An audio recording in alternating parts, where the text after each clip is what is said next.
7.11 ಕೋಟಿ ದರೋಡೆ ಕೇಸ್ನಲ್ಲಿ ಸ್ಫೋಟಕ ಟ್ವಿಸ್ಟ್ ಸಿಗ್ತಾ ಇದೆ.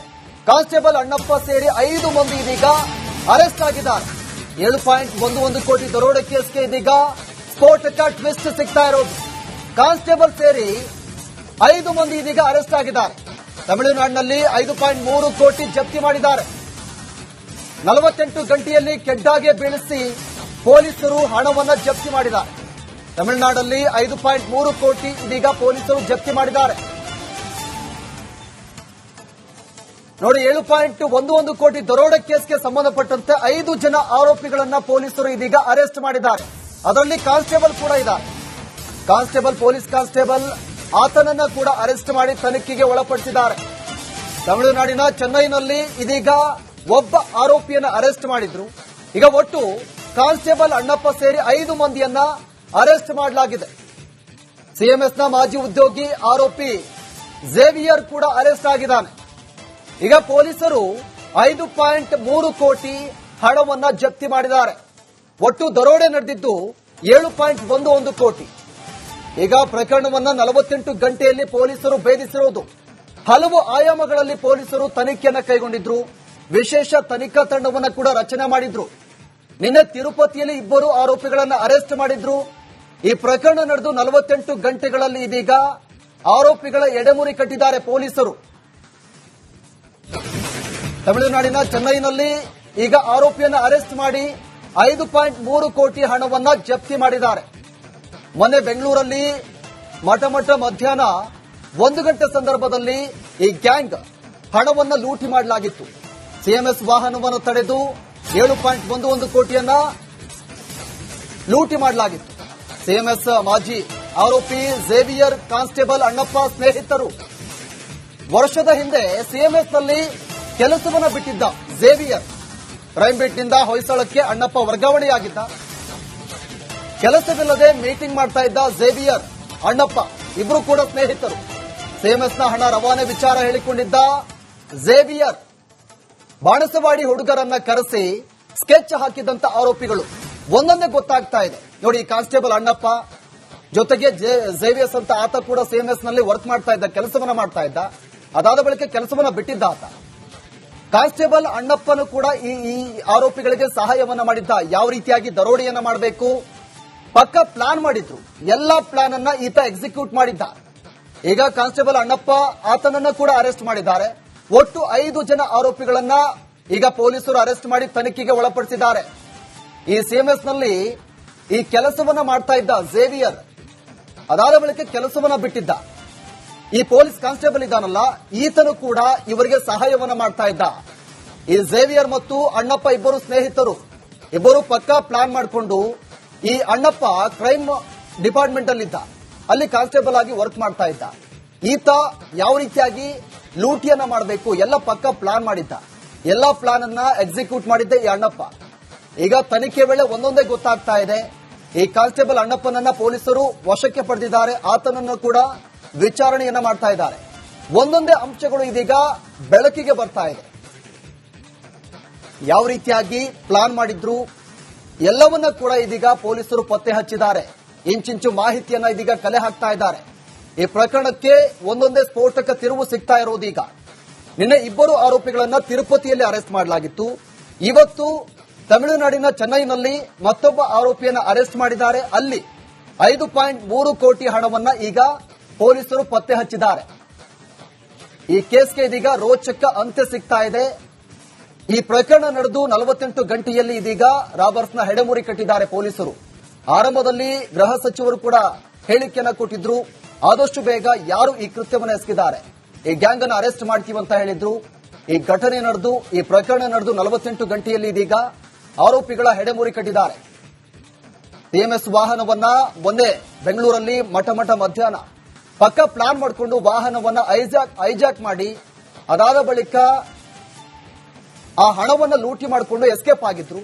ಚಿತ್ತೂರಿನ ಬಳಿಕ ಆಂಧ್ರಪ್ರದೇಶ ತಮಿಳುನಾಡಿನಲ್ಲಿ ಇವರು ಆರೋಪಿಗಳು ತಲೆಮರೆಸಿಕೊಂಡಿದ್ರು. ಹಣವನ್ನ ಬೇರೆ ಕಡೆ ವರ್ಗಾವಣೆ ಕೂಡ ಮಾಡಿದ್ರು.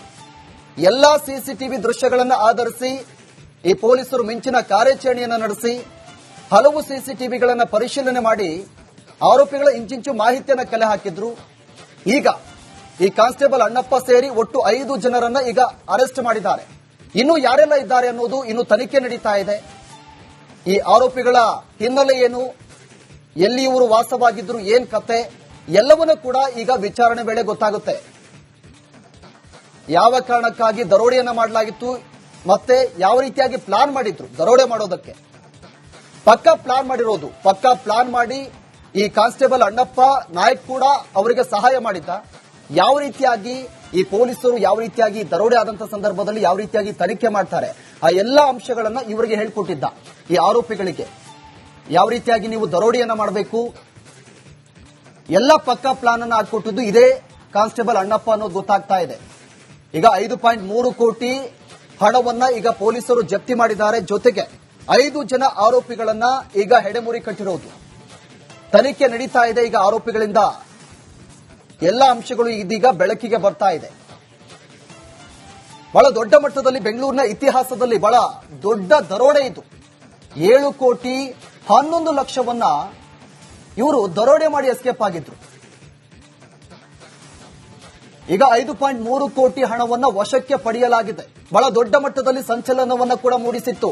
ಅದು ಬೆಂಗಳೂರಲ್ಲಿ, ಅದು ಸಿಲಿಕಾನ್ ಸಿಟಿಯಲ್ಲಿ ಯಾವ ರೀತಿಯಾಗಿ ದರೋಡೆಯನ್ನ ಮಾಡ್ತಾರೆ. ರಾಜ್ಯದ ಎಲ್ಲೋ ಜಿಲ್ಲೆಯಲ್ಲಿ ಆದ್ರೆ ಕರ್ನಾಟಕದ ರಾಜಧಾನಿ ಬೆಂಗಳೂರಲ್ಲಿ ಇಷ್ಟು ದೊಡ್ಡ ಮಟ್ಟದಲ್ಲಿ ದರೋಡೆ ಮಾಡ್ತಾರೆ ಅಂದ್ರೆ ಯಾವ ರೀತಿಯಾಗಿ ಪ್ಲಾನ್ ಮಾಡಿದ್ರು ಅನ್ನೋದು ಬಹಳ ದೊಡ್ಡ ಚರ್ಚೆಯನ್ನು ಹುಟ್ಟುಹಾಕಿತ್ತು. 7.11 ಕೋಟಿ ದರೋಡೆ ಕೇಸ್ನಲ್ಲಿ ಸ್ಫೋಟಕ ಟ್ವಿಸ್ಟ್ ಸಿಗ್ತಾ ಇದೆ. ಕಾನ್ಸ್ಟೇಬಲ್ ಅಣ್ಣಪ್ಪ ಸೇರಿ 5 ಮಂದಿ ಇದೀಗ ಅರೆಸ್ಟ್ ಆಗಿದ್ದಾರೆ. 7.11 ಕೋಟಿ ದರೋಡೆ ಕೇಸ್ಗೆ ಇದೀಗ ಸ್ಫೋಟಕ ಟ್ವಿಸ್ಟ್ ಸಿಗ್ತಾ ಇರೋದು. ಕಾನ್ಸ್ಟೇಬಲ್ ಸೇರಿ 5 ಮಂದಿ ಇದೀಗ ಅರೆಸ್ಟ್ ಆಗಿದ್ದಾರೆ. ತಮಿಳುನಾಡಿನಲ್ಲಿ 5.3 ಕೋಟಿ ಜಪ್ತಿ ಮಾಡಿದ್ದಾರೆ. 48 ಗಂಟೆಯಲ್ಲಿ ಕೆಡ್ಡಾಗೆ ಬೀಳಿಸಿ ಪೊಲೀಸರು ಹಣವನ್ನು ಜಪ್ತಿ ಮಾಡಿದ್ದಾರೆ. ತಮಿಳುನಾಡಲ್ಲಿ 5.3 ಕೋಟಿ ಇದೀಗ ಪೊಲೀಸರು ಜಪ್ತಿ ಮಾಡಿದ್ದಾರೆ. ನೋಡಿ, 7.11 ಕೋಟಿ ದರೋಡೆ ಕೇಸ್ಗೆ ಸಂಬಂಧಪಟ್ಟಂತೆ 5 ಜನ ಆರೋಪಿಗಳನ್ನ ಪೊಲೀಸರು ಇದೀಗ ಅರೆಸ್ಟ್ ಮಾಡಿದ್ದಾರೆ. ಅದರಲ್ಲಿ ಕಾನ್ಸ್ಟೇಬಲ್ ಕೂಡ ಇದ್ದಾರೆ. ಪೊಲೀಸ್ ಕಾನ್ಸ್ಟೇಬಲ್ ಆತನನ್ನ ಕೂಡ ಅರೆಸ್ಟ್ ಮಾಡಿ ತನಿಖೆಗೆ ಒಳಪಡಿಸಿದ್ದಾರೆ. ತಮಿಳುನಾಡಿನ ಚೆನ್ನೈನಲ್ಲಿ ಇದೀಗ ಒಬ್ಬ ಆರೋಪಿಯನ್ನ ಅರೆಸ್ಟ್ ಮಾಡಿದ್ರು. ಈಗ ಒಟ್ಟು ಕಾನ್ಸ್ಟೇಬಲ್ ಅಣ್ಣಪ್ಪ ಸೇರಿ 5 ಮಂದಿಯನ್ನ ಅರೆಸ್ಟ್ ಮಾಡಲಾಗಿದೆ. ಸಿಎಂಎಸ್ನ ಮಾಜಿ ಉದ್ಯೋಗಿ ಆರೋಪಿ ಝೇವಿಯರ್ ಕೂಡ ಅರೆಸ್ಟ್ ಆಗಿದ್ದಾನೆ. ಈಗ ಪೊಲೀಸರು 5.3 ಕೋಟಿ ಹಣವನ್ನ ಜಪ್ತಿ ಮಾಡಿದ್ದಾರೆ. ಒಟ್ಟು ದರೋಡೆ ನಡೆದಿದ್ದು 7.11 ಕೋಟಿ. ಈಗ ಪ್ರಕರಣವನ್ನ 48 ಗಂಟೆಯಲ್ಲಿ ಪೊಲೀಸರು ಭೇದಿಸಿರುವುದು. ಹಲವು ಆಯಾಮಗಳಲ್ಲಿ ಪೊಲೀಸರು ತನಿಖೆಯನ್ನು ಕೈಗೊಂಡಿದ್ರು. ವಿಶೇಷ ತನಿಖಾ ತಂಡವನ್ನು ಕೂಡ ರಚನೆ ಮಾಡಿದ್ರು. ನಿನ್ನೆ ತಿರುಪತಿಯಲ್ಲಿ 2 ಆರೋಪಿಗಳನ್ನು ಅರೆಸ್ಟ್ ಮಾಡಿದ್ರು. ಈ ಪ್ರಕರಣ ನಡೆದು 48 ಗಂಟೆಗಳಲ್ಲಿ ಇದೀಗ ಆರೋಪಿಗಳ ಎಡೆಮುರಿ ಕಟ್ಟಿದ್ದಾರೆ ಪೊಲೀಸರು. ತಮಿಳುನಾಡಿನ ಚೆನ್ನೈನಲ್ಲಿ ಈಗ ಆರೋಪಿಯನ್ನು ಅರೆಸ್ಟ್ ಮಾಡಿ 5.3 ಕೋಟಿ ಹಣವನ್ನ ಜಪ್ತಿ ಮಾಡಿದ್ದಾರೆ. ಮೊನ್ನೆ ಬೆಂಗಳೂರಲ್ಲಿ ಮಧ್ಯಾಹ್ನ 1 ಗಂಟೆ ಸಂದರ್ಭದಲ್ಲಿ ಈ ಗ್ಯಾಂಗ್ ಹಣವನ್ನು ಲೂಟಿ ಮಾಡಲಾಗಿತ್ತು. ಸಿಎಂಎಸ್ ವಾಹನವನ್ನು ತಡೆದು 7.11 ಕೋಟಿಯನ್ನ ಲೂಟಿ ಮಾಡಲಾಗಿತ್ತು. ಸಿಎಂಎಸ್ ಮಾಜಿ ಆರೋಪಿ ಝೇವಿಯರ್ ಕಾನ್ಸ್ಟೇಬಲ್ ಅಣ್ಣಪ್ಪ ಸ್ನೇಹಿತರು. ವರ್ಷದ ಹಿಂದೆ ಸಿಎಂಎಸ್ನಲ್ಲಿ ಕೆಲಸವನ್ನ ಬಿಟ್ಟಿದ್ದ ಝೇವಿಯರ್ ಕ್ರೈಂಬೀಟ್ನಿಂದ ಹೊಯ್ಸಳಕ್ಕೆ ಅಣ್ಣಪ್ಪ ವರ್ಗಾವಣೆಯಾಗಿದ್ದ. ಕೆಲಸವಿಲ್ಲದೆ ಮೀಟಿಂಗ್ ಮಾಡ್ತಾ ಇದ್ದ ಝೇವಿಯರ್ ಅಣ್ಣಪ್ಪ ಇಬ್ರು ಕೂಡ ಸ್ನೇಹಿತರು. ಸಿಎಂಎಸ್ನ ಹಣ ರವಾನೆ ವಿಚಾರ ಹೇಳಿಕೊಂಡಿದ್ದ ಝೇವಿಯರ್ ಬಾಣಸವಾಡಿ ಹುಡುಗರನ್ನ ಕರೆಸಿ ಸ್ಕೆಚ್ ಹಾಕಿದಂತ ಆರೋಪಿಗಳು ಒಂದೊಂದೇ ಗೊತ್ತಾಗ್ತಾ ಇದೆ. ನೋಡಿ, ಕಾನ್ಸ್ಟೇಬಲ್ ಅಣ್ಣಪ್ಪ ಜೊತೆಗೆ ಝೇವಿಯರ್ಸ್ ಅಂತ ಆತ ಕೂಡ ಸಿಎಂಎಸ್ ನಲ್ಲಿ ವರ್ಕ್ ಮಾಡ್ತಾ ಇದ್ದ, ಕೆಲಸವನ್ನ ಮಾಡ್ತಾ ಇದ್ದ. ಅದಾದ ಬಳಿಕ ಕೆಲಸವನ್ನ ಬಿಟ್ಟಿದ್ದ ಆತ. ಕಾನ್ಸ್ಟೇಬಲ್ ಅಣ್ಣಪ್ಪನು ಕೂಡ ಈ ಆರೋಪಿಗಳಿಗೆ ಸಹಾಯವನ್ನ ಮಾಡಿದ್ದ. ಯಾವ ರೀತಿಯಾಗಿ ದರೋಡೆಯನ್ನ ಮಾಡಬೇಕು ಪಕ್ಕ ಪ್ಲಾನ್ ಮಾಡಿದ್ರು. ಎಲ್ಲಾ ಪ್ಲಾನ್ ಅನ್ನ ಈತ ಎಕ್ಸಿಕ್ಯೂಟ್ ಮಾಡಿದ್ದ. ಈಗ ಕಾನ್ಸ್ಟೇಬಲ್ ಅಣ್ಣಪ್ಪ ಆತನನ್ನ ಕೂಡ ಅರೆಸ್ಟ್ ಮಾಡಿದ್ದಾರೆ. ಒಟ್ಟು 5 ಜನ ಆರೋಪಿಗಳನ್ನ ಈಗ ಪೊಲೀಸರು ಅರೆಸ್ಟ್ ಮಾಡಿ ತನಿಖೆಗೆ ಒಳಪಡಿಸಿದ್ದಾರೆ. ಈ ಸಿಎಂಎಸ್ ನಲ್ಲಿ ಈ ಕೆಲಸವನ್ನ ಮಾಡ್ತಾ ಇದ್ದ ಝೇವಿಯರ್ ಅದಾದ ಬಳಿಕ ಕೆಲಸವನ್ನ ಬಿಟ್ಟಿದ್ದ. ಈ ಪೊಲೀಸ್ ಕಾನ್ಸ್ಟೇಬಲ್ ಇದ್ದಾನಲ್ಲ, ಈತನು ಕೂಡ ಇವರಿಗೆ ಸಹಾಯವನ್ನ ಮಾಡ್ತಾ ಇದ್ದ. ಈ ಝೇವಿಯರ್ ಮತ್ತು ಅಣ್ಣಪ್ಪ ಇಬ್ಬರು ಸ್ನೇಹಿತರು. ಇಬ್ಬರು ಪಕ್ಕಾ ಪ್ಲಾನ್ ಮಾಡಿಕೊಂಡು ಈ ಅಣ್ಣಪ್ಪ ಕ್ರೈಮ್ ಡಿಪಾರ್ಟ್ಮೆಂಟ್ ಅಲ್ಲಿದ್ದ, ಅಲ್ಲಿ ಕಾನ್ಸ್ಟೇಬಲ್ ಆಗಿ ವರ್ಕ್ ಮಾಡ್ತಾ ಇದ್ದ. ಈತ ಯಾವ ರೀತಿಯಾಗಿ ಲೂಟಿಯನ್ನ ಮಾಡಬೇಕು ಎಲ್ಲ ಪಕ್ಕ ಪ್ಲಾನ್ ಮಾಡಿದ್ದ. ಎಲ್ಲ ಪ್ಲಾನ್ ಅನ್ನ ಎಕ್ಸಿಕ್ಯೂಟ್ ಮಾಡಿದ್ದೆ ಈ ಅಣ್ಣಪ್ಪ. ಈಗ ತನಿಖೆ ವೇಳೆ ಒಂದೊಂದೇ ಗೊತ್ತಾಗ್ತಾ ಇದೆ. ಈ ಕಾನ್ಸ್ಟೇಬಲ್ ಅಣ್ಣಪ್ಪನನ್ನ ಪೊಲೀಸರು ವಶಕ್ಕೆ ಪಡೆದಿದ್ದಾರೆ. ಆತನನ್ನು ಕೂಡ ವಿಚಾರಣೆಯನ್ನ ಮಾಡ್ತಾ ಇದ್ದಾರೆ. ಒಂದೊಂದೇ ಅಂಶಗಳು ಇದೀಗ ಬೆಳಕಿಗೆ ಬರ್ತಾ ಇದೆ. ಯಾವ ರೀತಿಯಾಗಿ ಪ್ಲಾನ್ ಮಾಡಿದ್ರು ಎಲ್ಲವನ್ನ ಕೂಡ ಇದೀಗ ಪೊಲೀಸರು ಪತ್ತೆ ಹಚ್ಚಿದ್ದಾರೆ. ಇಂಚಿಂಚು ಮಾಹಿತಿಯನ್ನ ಇದೀಗ ಕಲೆ ಹಾಕ್ತಾ ಇದ್ದಾರೆ. ಈ ಪ್ರಕರಣಕ್ಕೆ ಒಂದೊಂದೇ ಸ್ಫೋಟಕ ತಿರುವು ಸಿಗ್ತಾ ಇರೋದು. ಈಗ ನಿನ್ನೆ ಇಬ್ಬರು ಆರೋಪಿಗಳನ್ನ ತಿರುಪತಿಯಲ್ಲಿ ಅರೆಸ್ಟ್ ಮಾಡಲಾಗಿತ್ತು. ಇವತ್ತು ತಮಿಳುನಾಡಿನ ಚೆನ್ನೈನಲ್ಲಿ ಮತ್ತೊಬ್ಬ ಆರೋಪಿಯನ್ನ ಅರೆಸ್ಟ್ ಮಾಡಿದ್ದಾರೆ. ಅಲ್ಲಿ 5.3 ಕೋಟಿ ಹಣವನ್ನ ಈಗ ಪೊಲೀಸರು ಪತ್ತೆ ಹಚ್ಚಿದ್ದಾರೆ. ಈ ಕೇಸ್ಗೆ ಇದೀಗ ರೋಚಕ ಅಂತ್ಯ ಸಿಗ್ತಾ ಇದೆ. ಈ ಪ್ರಕರಣ ನಡೆದು 48 ಗಂಟೆಯಲ್ಲಿ ಇದೀಗ ರಾಬರ್ಸ್ನ ಹೆಡೆಮುರಿ ಕಟ್ಟಿದ್ದಾರೆ ಪೊಲೀಸರು. ಆರಂಭದಲ್ಲಿ ಗೃಹ ಸಚಿವರು ಕೂಡ ಹೇಳಿಕೆಯನ್ನ ಕೊಟ್ಟಿದ್ರು. ಆದಷ್ಟು ಬೇಗ ಯಾರು ಈ ಕೃತ್ಯವನ್ನು ಎಸಗಿದ್ದಾರೆ ಈ ಗ್ಯಾಂಗ್ ಅನ್ನು ಅರೆಸ್ಟ್ ಮಾಡ್ತೀವಂತ ಹೇಳಿದ್ರು. ಈ ಘಟನೆ ನಡೆದು ಈ ಪ್ರಕರಣ ನಡೆದು 48 ಗಂಟೆಯಲ್ಲಿ ಇದೀಗ ಆರೋಪಿಗಳ ಹೆಡೆಮುರಿ ಕಟ್ಟಿದ್ದಾರೆ. ಟಿಎಂಎಸ್ ವಾಹನವನ್ನ ಮೊನ್ನೆ ಬೆಂಗಳೂರಲ್ಲಿ ಮಠ ಮಧ್ಯಾಹ್ನ ಪಕ್ಕ ಪ್ಲಾನ್ ಮಾಡಿಕೊಂಡು ವಾಹನವನ್ನ ಹೈಜಾಕ್ ಮಾಡಿ ಅದಾದ ಬಳಿಕ ಆ ಹಣವನ್ನು ಲೂಟಿ ಮಾಡಿಕೊಂಡು ಎಸ್ಕೇಪ್ ಆಗಿದ್ರು. ಚಿತ್ತೂರಿನ ಬಳಿಕ ಆಂಧ್ರಪ್ರದೇಶ ತಮಿಳುನಾಡಿನಲ್ಲಿ ಇವರು ಆರೋಪಿಗಳು ತಲೆಮರೆಸಿಕೊಂಡಿದ್ರು.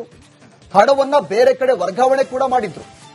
ಎಲ್ಲಾ ಸಿಸಿಟಿವಿ ದೃಶ್ಯಗಳನ್ನು ಆಧರಿಸಿ ಈ ಪೊಲೀಸರು ಮಿಂಚಿನ ಕಾರ್ಯಾಚರಣೆಯನ್ನು ನಡೆಸಿ ಹಲವು ಸಿಸಿಟಿವಿಗಳನ್ನು ಪರಿಶೀಲನೆ ಮಾಡಿ ಆರೋಪಿಗಳ ಇಂಚಿಂಚು ಮಾಹಿತಿಯನ್ನು ಕಲೆ ಹಾಕಿದ್ರು. ಈಗ ಈ ಕಾನ್ಸ್ಟೇಬಲ್ ಅಣ್ಣಪ್ಪ ಸೇರಿ ಒಟ್ಟು 5 ಜನರನ್ನ ಈಗ ಅರೆಸ್ಟ್ ಮಾಡಿದ್ದಾರೆ. ಇನ್ನು ಯಾರೆಲ್ಲ ಇದ್ದಾರೆ ಅನ್ನೋದು ಇನ್ನು ತನಿಖೆ ನಡೀತಾ ಇದೆ. ಈ ಆರೋಪಿಗಳ ಹಿನ್ನೆಲೆ ಏನು, ಎಲ್ಲಿ ಇವರು ವಾಸವಾಗಿದ್ರು, ಏನ್ ಕತೆ ಎಲ್ಲವನ್ನೂ ಕೂಡ ಈಗ ವಿಚಾರಣೆ ವೇಳೆ ಗೊತ್ತಾಗುತ್ತೆ. ಯಾವ ಕಾರಣಕ್ಕಾಗಿ ದರೋಡೆಯನ್ನ ಮಾಡಲಾಗಿತ್ತು, ಮತ್ತೆ ಯಾವ ರೀತಿಯಾಗಿ ಪ್ಲಾನ್ ಮಾಡಿದ್ರು ದರೋಡೆ ಮಾಡೋದಕ್ಕೆ, ಪಕ್ಕಾ ಪ್ಲಾನ್ ಮಾಡಿರೋದು. ಪಕ್ಕಾ ಪ್ಲಾನ್ ಮಾಡಿ ಈ ಕಾನ್ಸ್ಟೇಬಲ್ ಅಣ್ಣಪ್ಪ ನಾಯಕ್ ಕೂಡ ಅವರಿಗೆ ಸಹಾಯ ಮಾಡಿದ್ದ. ಯಾವ ರೀತಿಯಾಗಿ ಈ ಪೊಲೀಸರು ಯಾವ ರೀತಿಯಾಗಿ ದರೋಡೆ ಆದಂತಹ ಸಂದರ್ಭದಲ್ಲಿ ಯಾವ ರೀತಿಯಾಗಿ ತನಿಖೆ ಮಾಡ್ತಾರೆ ಆ ಎಲ್ಲ ಅಂಶಗಳನ್ನ ಇವರಿಗೆ ಹೇಳ್ಕೊಟ್ಟಿದ್ದ. ಈ ಆರೋಪಿಗಳಿಗೆ ಯಾವ ರೀತಿಯಾಗಿ ನೀವು ದರೋಡೆಯನ್ನ ಮಾಡಬೇಕು ಎಲ್ಲ ಪಕ್ಕಾ ಪ್ಲಾನ್ ಅನ್ನ ಹಾಕೊಟ್ಟಿದ್ದು ಇದೇ ಕಾನ್ಸ್ಟೇಬಲ್ ಅಣ್ಣಪ್ಪ ಅನ್ನೋದು ಗೊತ್ತಾಗ್ತಾ ಇದೆ. ಈಗ 5.3 ಕೋಟಿ ಹಣವನ್ನ ಈಗ ಪೊಲೀಸರು ಜಪ್ತಿ ಮಾಡಿದ್ದಾರೆ. ಜೊತೆಗೆ 5 ಜನ ಆರೋಪಿಗಳನ್ನ ಈಗ ಹೆಡೆಮುರಿ ಕಟ್ಟಿರೋದು. ತನಿಖೆ ನಡೀತಾ ಇದೆ. ಈಗ ಆರೋಪಿಗಳಿಂದ ಎಲ್ಲ ಅಂಶಗಳು ಇದೀಗ ಬೆಳಕಿಗೆ ಬರ್ತಾ ಇದೆ. ಬಹಳ ದೊಡ್ಡ ಮಟ್ಟದಲ್ಲಿ ಬೆಂಗಳೂರಿನ ಇತಿಹಾಸದಲ್ಲಿ ಬಹಳ ದೊಡ್ಡ ದರೋಡೆ ಇದು. 7 ಕೋಟಿ 11 ಲಕ್ಷವನ್ನ ಇವರು ದರೋಡೆ ಮಾಡಿ ಎಸ್ಕೇಪ್ ಆಗಿದ್ರು. ಈಗ 5.3 ಕೋಟಿ ಹಣವನ್ನ ವಶಕ್ಕೆ ಪಡೆಯಲಾಗಿದೆ. ಬಹಳ ದೊಡ್ಡ ಮಟ್ಟದಲ್ಲಿ ಸಂಚಲನವನ್ನ ಕೂಡ ಮೂಡಿಸಿತ್ತು. ಅದು ಬೆಂಗಳೂರಲ್ಲಿ, ಅದು ಸಿಲಿಕಾನ್ ಸಿಟಿಯಲ್ಲಿ ಯಾವ ರೀತಿಯಾಗಿ ದರೋಡೆಯನ್ನ ಮಾಡ್ತಾರೆ. ರಾಜ್ಯದ ಎಲ್ಲೋ ಜಿಲ್ಲೆಯಲ್ಲಿ ಆದ್ರೆ ಕರ್ನಾಟಕದ ರಾಜಧಾನಿ ಬೆಂಗಳೂರಲ್ಲಿ ಇಷ್ಟು ದೊಡ್ಡ ಮಟ್ಟದಲ್ಲಿ ದರೋಡೆ ಮಾಡ್ತಾರೆ ಅಂದ್ರೆ ಯಾವ ರೀತಿಯಾಗಿ ಪ್ಲಾನ್ ಮಾಡಿದ್ರು ಅನ್ನೋದು ಬಹಳ ದೊಡ್ಡ ಚರ್ಚೆಯನ್ನು ಹುಟ್ಟು ಹಾಕಿತ್ತು.